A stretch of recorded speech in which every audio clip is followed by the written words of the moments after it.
12. Belum ada ya. Nah itu kan yang baru mendapatkan username. Iya. Saya kan baru satu orang nih. Saya sendiri.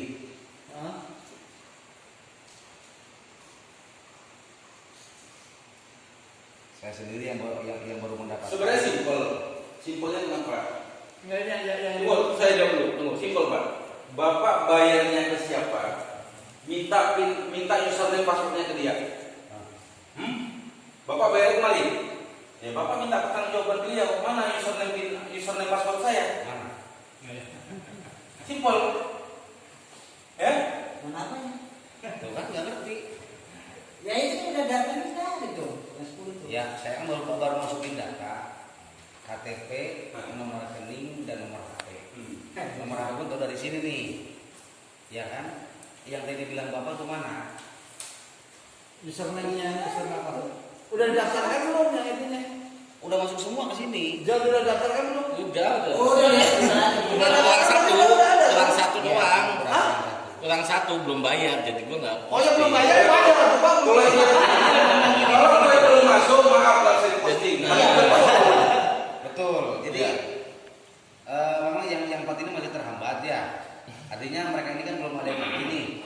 Kalau saya sudah mendapatkan. Jadi gini Wan, uang yang sudah masuk, nomor sudah dapat. Betul. Jelas kan ya? Jelas. Iya. Kalau belum bayar kalau yang belum masuk nggak mungkin saya masukin. Beda ini sih. Oke, jadi gini, stokis juga tidak mungkin berbohong, betul. Stokis begitu ada terima uang dia pasti langsung posting. Iya. Ingat, begitu bayar langsung isi formulir pendaftaran, itu paling penting. Isi formulir, nama, nomor KTP, nomor rekening bank, segala macam isi yang lengkap, langsung kirim ke WA stokis. Jadi member kasihnya nomor WA stokis, ini nomor WA-nya. Ya, ada lagi pemain ini orang ada 4 orang mana enggak ada ya? Kan gitu Pak.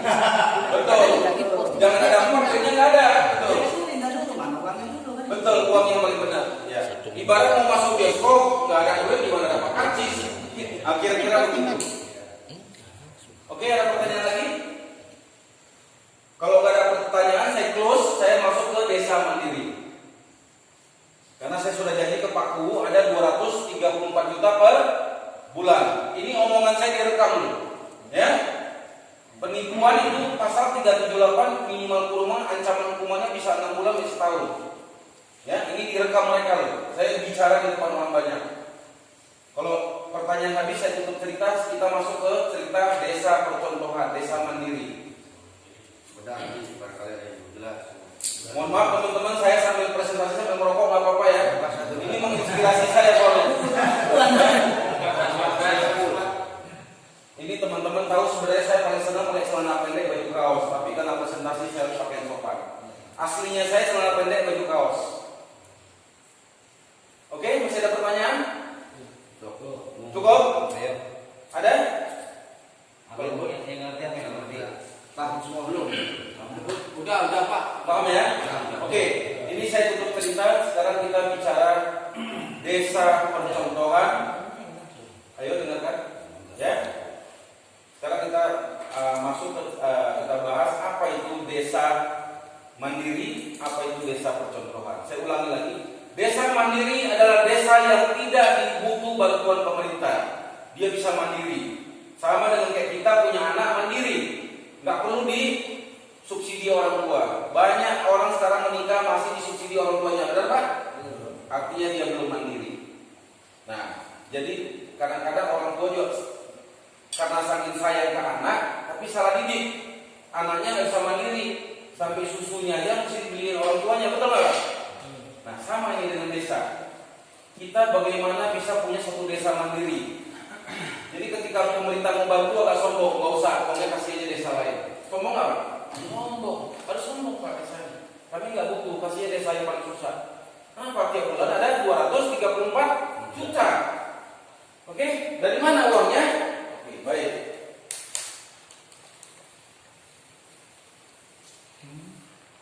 Saya sebelum teruskan, saya mau tanya Pak Kuwu. Seandainya 3 bulan kemudian tercipta desa mandiri, nama Pak Kuwu harum nggak di sini? Pasti harus. Akan dicontoh nggak oleh desa lain? Pasti harus. Betul. Udah pasti itu Pak. Karena kita akan suruh media meliput ini desa percontohan. Ya, ini akan menjalar ke semua desa. Kenapa? Karena ada bukti, bukan omdo, ada bukti, betul. Kita perlu bukti, bukan omongan, betul. Oke, dari mana uangnya? Gampang. Ini namanya desa apa? Desa Paku? Jati Mulia. Oke. Ini JM1 ngajak JM2. Ini JM3. Ini JM4. Ini JM5. Ini JM6. Jadi 6 titik ini punya desa, bukan punya pribadi. Ya, kalau di garis bawah ini 6 titik ini punya desa, punya masyarakat. Ini uangnya mesti dikawal ketat, mesti ada audit, jangan sampai terjadi penyelewengan. Ya, mesti ada konsultan akuntingnya lah. Uang ini dipakai kemana aja. Ya, artinya desa punya 6 titik, 6 hak usaha. Tolong kalikan 39 juta kali 6 berapa? 234. Berapa? 234 juta. 234 juta menanti per bulan. Setelah 6 ini terposting, baru Pak Kuwo di sini. Betul, Pak Kuwo orang nomor satunya kan? Perangkat desa disusun di sini, perangkat desa. Perangkat desa ada berapa orang Pak Kuwo yang tahu disusun di sini? Betul, disusun. Baru RW disusun, baru RT, baru warga disusun. Tiap bulan ada 234 juta menanti buat desa. Satu desa ya. Loh, ini bukan satu desa. Ini contoh Pak RW. Dia punya saudara di Medan, boleh jadi member nggak? Boleh. Betul. Ini Pak RT punya saudara di Papua, boleh jadi member nggak? Boleh. Kan masing-masing ngajak 5 tugasnya. Walaupun ini disusun, tapi tetap semua orang wajib ngajak 5. Artinya orang luar membantu desa sini. Ya. Jadi kalau semua member ngajak orang di luar Cirebon, ngajak orang Subang, ngajak orang Bandung, ngajak orang Medan, mereka sudah nyumbang untuk desa ini. Berapa sumbangnya? 2.000 per orang.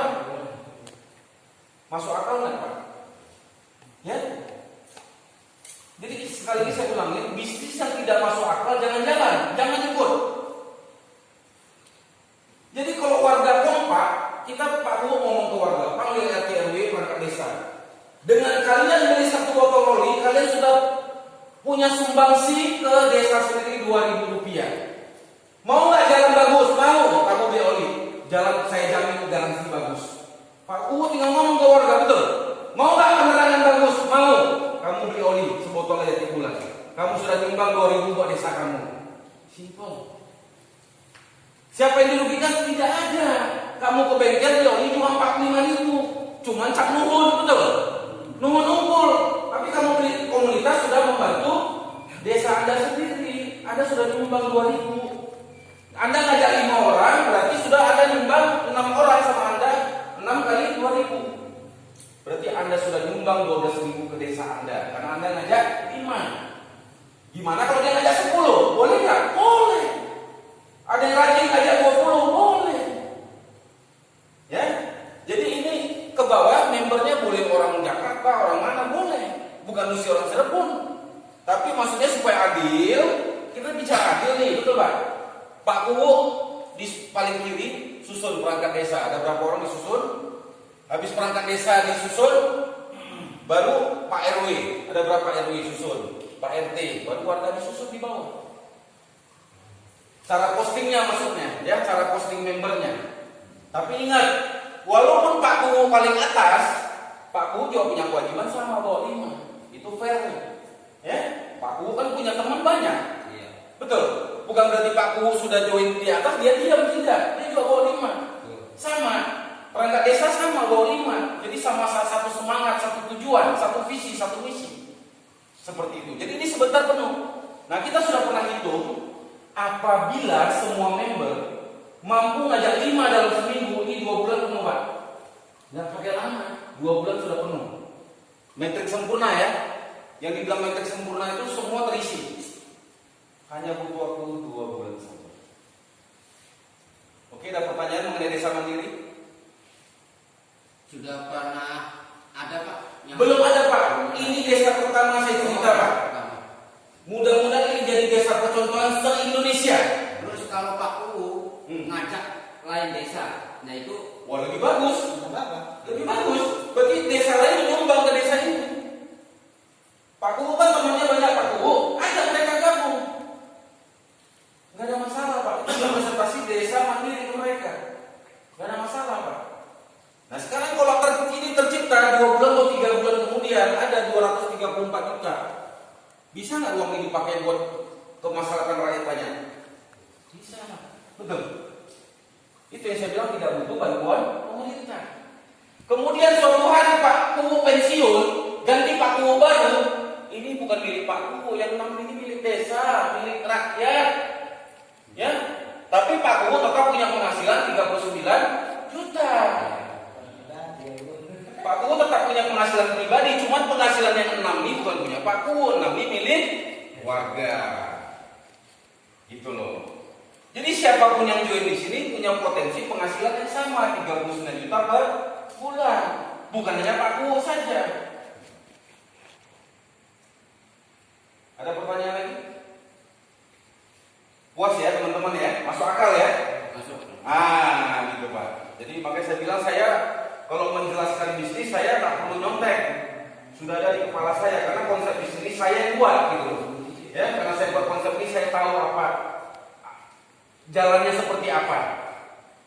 Jadi tadi saya cuma nyontek yang angka 5, 25, 125, 625 itu yang saya nyontek gitu tadi, betul? Karena itu menyangkut perkalian. Ayo coba ada pertanyaan lagi. Kira-kira, oke, sekarang saya bertanya ke teman-teman. Ini kan teori. Kira-kira bisa nggak diaplikasikan, dipraktekkan ini? Nah, konsep ini bisa nggak dipraktekkan? Ya, kalau satu teori nggak bisa dipraktekkan, itu teorinya gagal. Ya, Bisa itu bisa Pak. dasarnya dari mana bisa Pak? Ayo. Ya kita kan member pertama nih Pak ya. Nah, saya ngajak 5. Pak, ini kita bahas desa mandiri loh Pak, bukan bahas Desa mandiri. bukan bahas income Bapak, bukan. Yang kita bahas desa mandiri sekarang Pak. Ini kan saya bicara baru teori, betul? Teori desa mandiri. Pertanyaannya ini bisa diaplikasikan nggak? Bisa dipraktekkan nggak? Menurut teman-teman nih. Ya, itu harus ada musyawarah desa. Gimana Pak Bu? Ada musyawarah desa. Misalnya. Yes. Jadi Pak Kuhu kumpulkan semua perangkat desa, RW, RT di ruang serbaguna, saya presentasi. Ya, semua perangkat desa, RW dan RT cukup. Saya presentasi di depan. Sehingga mereka paham konsep kita, baru mereka punya suatu semangat mau jalan. Mereka juga punya impian bagaimana desanya menjadi desa mandiri. Baru semua orang kasih jempol dengan Pak Kuhu. Wah, luar biasa Pak Kuhu kita. Jalan semua bagus. Mana rakyat yang susah dibantu? Ya, warga mana yang susah yang nggak mampu bayar uang sekolah pakai uang ini bantu mereka. Ada 234 juta. Buat pembukuan yang terang benderang. Nah, Pak Kuhu juga punya 33 juta. Betul. Yang bisa mencairkan uang itu siapa? Nah, itu Pak Kuhu ya. Yang percaya siapa? Bukan saya lagi Pak. Ini 6 kan punya desa nih. Bendahara Tinggal desa. Pak Kuhu percaya ke siapa untuk pencairan uangnya? Kan saya mesti ada akuntansi yang jelas. Jangan sampai ada yang menyelewengkan uangnya. Itu di luar kewenangan saya Pak. Ini kan saya hanya cerita konsep bisnis, Ya. betul? Ya. Nah, jadi mengenai siapa yang pegang uang 6 ini, selain ini kan uangnya ada di celengan elektronik Pak, betul? Siapa yang dikasih kuasa mencairkan? Satu. Kedua, uang ini mesti masuk ke rekening siapa? Nah, ini Pak Kuhu yang menentukan, bukan saya. Desa atas nama desa. Nggak tahu di bank bisa nggak buku tabungan atas nama desa? Pak Kuhu mesti nanya ke bank. Nah, kalau bisa ya itu buku tabungan atas nama desa. Nah, pertanyaan berikut siapa yang boleh cairkan ke bank? Entah ke ATM atau ke bank untuk jadi ambil uang? Itu Pak Kuhu yang punya wewenang, bukan saya. Iya, Pak Kuhu ganti Pak Kuhu serah terima ini loh buku ATM-nya, ini buku tabungannya dan nama ini sampai lulus. Saya sekarang udah pensiun kan gitu. Serah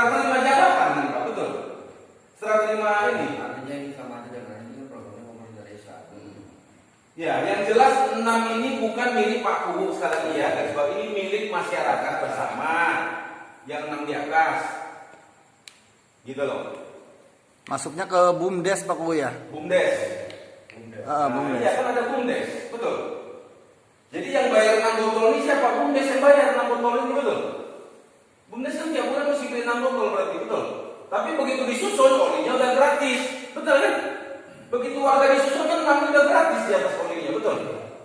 Nah tinggal Pak Kubu nih oli yang 6 botol ini mau dikasih ke siapa? Betul. Itu wewenang Pak Kubu. Gitu. Oke, masih ada pertanyaan?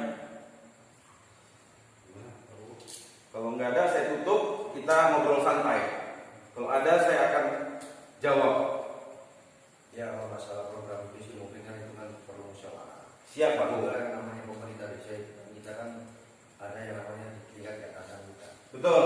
Ya, Betul, saya paham. Karena apa? Yang tadi disampaikan bahwasanya desa mandiri itu kan tidak membutuhkan Bantuan pemerintah. pemerintah. Sedangkan pemerintah ini kan suatu program. Kan, itu mau tidak mau kan harus. Nah itu paling tidak ya mau nggak mau itu dua-duanya jalan. Ya kalau pemerintah ngasih uang ya terima aja Pak. Kan gitu. Iya, saya cuma tadi agak angku Pak. Agak angku ini kan bicara angku. Kalau kita nggak mau angku ya terima aja dana dari pemerintah, betul nggak Pak? Soalnya kan nanti gini, ketika itu menjadi suatu program desa, otomatis tetap saja nanti pengawasan dari sana. Betul. Ada apa? Iya, ada dana masuk soal ini. Betul. Tapi satu lagi Pak, kita jalankan bisnis ini tidak ada merugikan siapapun, betul? Coba cari sisi, ada nggak orang yang dirugikan dengan kita jalankan bisnis ini? Kira-kira kalau ini desa jadi bagus, Pak Camat komplain nggak? Kira-kira lah, misal Bapak Pak Camat nih, Pak Kubu tidak cerita Pak Camat nih, dia buat kejutan, ya? Pak Kubu buat kejutan, tidak diskusi dengan Pak Camat. Ini program jalan bagus, tercipta desa mandiri. Pak Camat tercengang. Iya. Kira-kira Pak Camat marah nggak? Jempol 4. Hah? Oh jempol 4 Pak. Kalau saya enggak, Saya baru kali ini dengar jempol 4 desa 2 Pak. Nggak mungkin Pak Camat keberatan. Tidak ada. Masalahnya nggak ada yang dirugikan Pak. jempol 4 tapi jatuh pertama. Iya kan? Ngangkat sih. Iya kan? Sampai saya bilang bisa-bisa Pak Jokowi datang ke desa ini. Benar nggak? Karena diekspos, semua media. Kebayang kemarin saya datang gunung di Garut, ada orang jual kupat tahu atau apa? Itu langsung SCTV datang meliput. Ada orang jual makanan di puncak gunung. Saya daki jam 10 pagi, nyampenya malam 7:30. Ada yang jual makanan di atas. Gimana manggulnya itu? Kita bawa badan desa mati, itu aja diliput. Apalagi kita desa mandiri Pak, pasti diliput Pak. Pasti akan heboh. Tapi hebohnya kan positif, betul? Hebohnya positif. Se-Indonesia tahu, se-Indonesia makanya terbelalak. Oh ternyata untuk buat desa mandiri itu tak sesulit yang kita bayangkan. Kalau sudah tahu konsepnya, ya. Oke, coba masih ada pertanyaan lagi? Kalau nggak ada saya tutup, kita ngobrol santai, oke? Saya kira cukup Pak. Cukup Pak ya? Oke. Karena nanti Pak paling gamblang nanti prakteknya Pak. Yes Pak. Itu laksanaannya. Betul. Itu yang Pelaksanaannya betul. Iya. Oke, terima kasih sekali lagi buat Pak Kubu dan teman-teman yang sudah mau menyempatkan waktu hadir. Saya tutup acara presentasi ini. Mungkin saya akan datang berikut lagi apabila diminta untuk melakukan presentasi kembali. Berarti kami nanti konsultasinya dengan Pak Kubu. Pasti. Ya. Iya pasti lah Pak Kubu lah. Iya. Ya. Siap. Oke. Siap Pak. Oke. Cukup. Terima kasih. Selamat malam. Wassalamualaikum.